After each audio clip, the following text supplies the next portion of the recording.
अस्सलामुअलैकुम guys, daily kitchen routine में welcome. उम्मीद कि आप सब खैरियत से होंगे और अल्लाह ताला आप सबको खैरियत से ही रखे। तो यहाँ पर मैंने बनाया है करेले गोश्त, बहुत ही मज़ेदार, बहुत ही यमी। तो चलते हैं रेसिपी की तरफ। तो सबसे पहले मैंने जो करेले हैं ना, इनको काट के इन पे नमक डाल के रख दिया है 5-10 मिनट। उसके बाद 2 टमाटर, अदरक लहसुन का पेस्ट और प्याज ले लिए हैं, नमक ले लिया है, सुरख मिर्चें, कुटी हुई लाल मिर्चें, हल्दी, ज़ीरा, सूखा धनिया और नमक ले लिया है।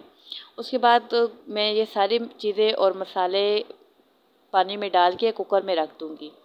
और ये मैंने 2 गिलास पानी लिया है और ये तकरीबन किलो गोश्त है और आसानी से इसके अंदर गल जाएगा।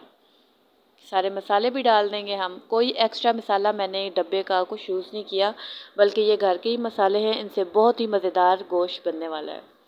कुकर लगा दूँगी तकरीबन 15 से 20 मिनट और इसको चूल्हे पे चढ़ाकर मैं आपको इसकी फ़ाइनल लुक बाद में बताऊँगी। और दूसरी तरफ गरम घी करके तो मैंने करेले उसके अंदर डाल दिए हैं। एक बार नमक डाल के इसको मैंने धोया है सिर्फ, और उसके बाद मैं इनको हल्का सा फ्राई करूँगी। इनको बहुत काला स्या नहीं किया, बल्कि हल्का सा 5 से 6 मिनट फ्राई किया। तो इनकी इस तरह रंगत आ गई। अब मैं इनको निकाल लूँगी और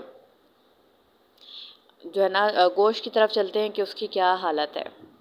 तो 20 मिनट लगे हैं मुझे इसको पकाने में और 20 मिनट बाद इसकी शक्ल इस तरह की थी, लेकिन मुझे अभी भी इसको भूनना है घी डाल के।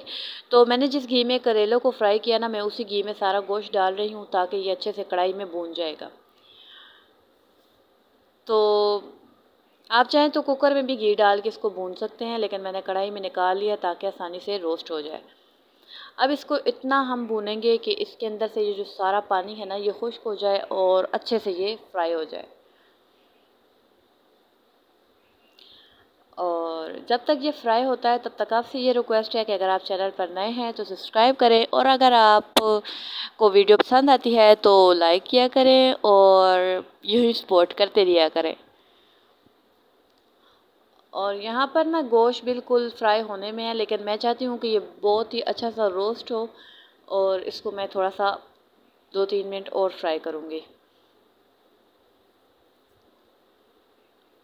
तो यहाँ पर 2-3 मिनट के बाद इसकी बिल्कुल पानी खुश्क हो चुका है, शक्ल इस तरह की है। अब मुझे शामिल करने हैं इसके अंदर करेले।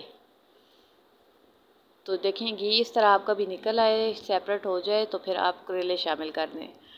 ठीक है, ये नहीं कि आपने कुकर में गोश्त गला के और शोरबे में करेले डाल दिए तो कड़वे हो जाएंगे। तो यहाँ पर मैंने ना करेले इसमें शामिल कर दिए हैं। अब थोड़ा सा इसको मैं भूनूंगी इस गोश्त के साथ, हिला जुला के। तो अब मैं इसको ना कवर कर दूंगी। 2 से 3 मिनट आप इसको भूनें और फिर कवर कर दें। तो नेक्स्ट रेसिपी कौन सी बनाऊं ये ज़रूर बताया करें मुझे, और आपको मेरी वीडियोस कैसी लगती हैं अपना रिव्यू ज़रूर दिया करें। आपका सपोर्ट करना मेरी हौसला अफजाई होता है, आपका लाइक करना मुझे मोटिवेट करता है।